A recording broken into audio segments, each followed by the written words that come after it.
Hi guys, Emmanuel Lens back again with another video, and probably this is going to be the last one I'm going to shoot for today. So my wife is looking at me there because she wants to make a phone call and I'm preventing her. But anyway, uh, notwithstanding that, let's continue because I just want to talk about two lenses today. So I want to talk about these two lenses that I have here. And strangely, I haven't really had a lot of opportunity to shoot with my 70-200. I am literally looking for shoot for this. I shot my wife recently. I put the photo and I like those photos. And I shot them with the 70-200. They were really, really good. And since I've gotten this lens, as I said last time, I haven't been shooting a lot with, actually, I haven't shot this Sigma 105 macro. And so literally what I'm getting on the 70-200 is more weight because this lens is super heavy. It literally feels like working out. But it's just the versatility. The 70, I have a lot of focal length here. They even put focal length that I think are generally used. So it's your 70, your 100, you have your 135 and your 200.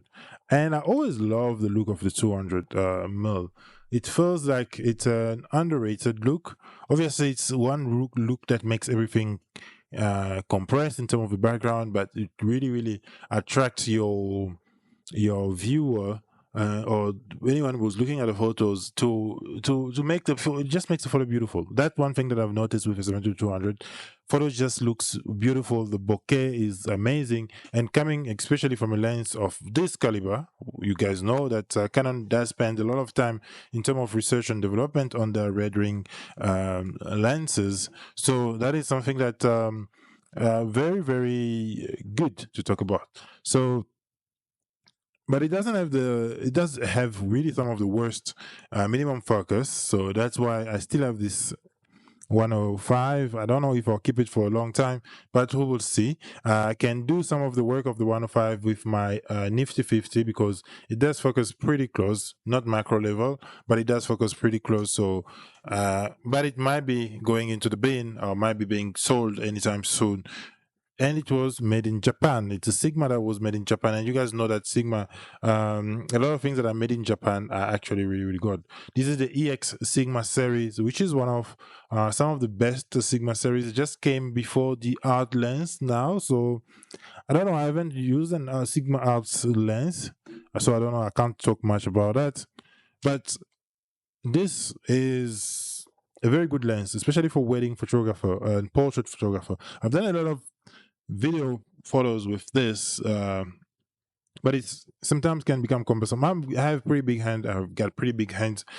pretty big arm as well. So I don't feel the weight much personally, but it does become a little heavy, especially when I use it with my harness. You can see I have.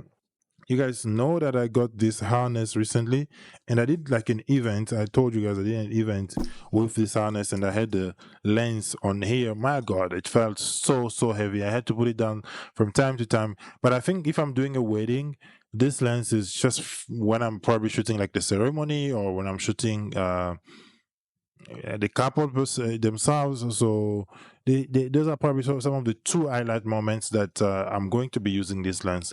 So it's not a lens that you're probably going to be having on your holster or your camera strap all the time or on your camera all the time. Generally, I'll be having my 24-70 and my 50. I think the 50 is just shooting it at like f2 gives you like that really, really good separation, or maybe my 35 f1.4, which is also a really, really good lens. But in terms of context, I think the 50 makes a little bit more sense, and just having it on your camera on my second body would probably make a little bit more sense in terms of like running about, and it's so light.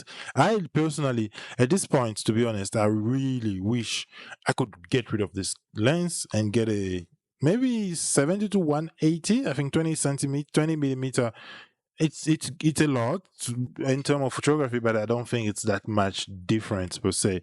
Because even with this, because I'm using crop sensor, I have to back off a little bit to get it like a full body photo. So that is something that definitely I'm thinking about how to use this lens properly. So I have another event coming up soon, and definitely I always have my 70 to 200 and my 24 to 70 in my bag. So I will see how I'll be going to be using those ones in terms of my kits, just to see.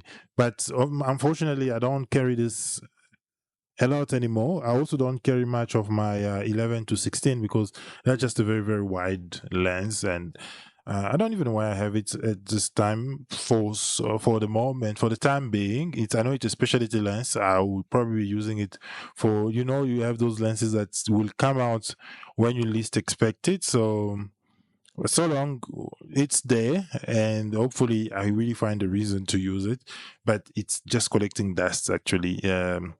Yeah, so that's pretty much it, guys, for this video. I'll see you in the next one, and peace out.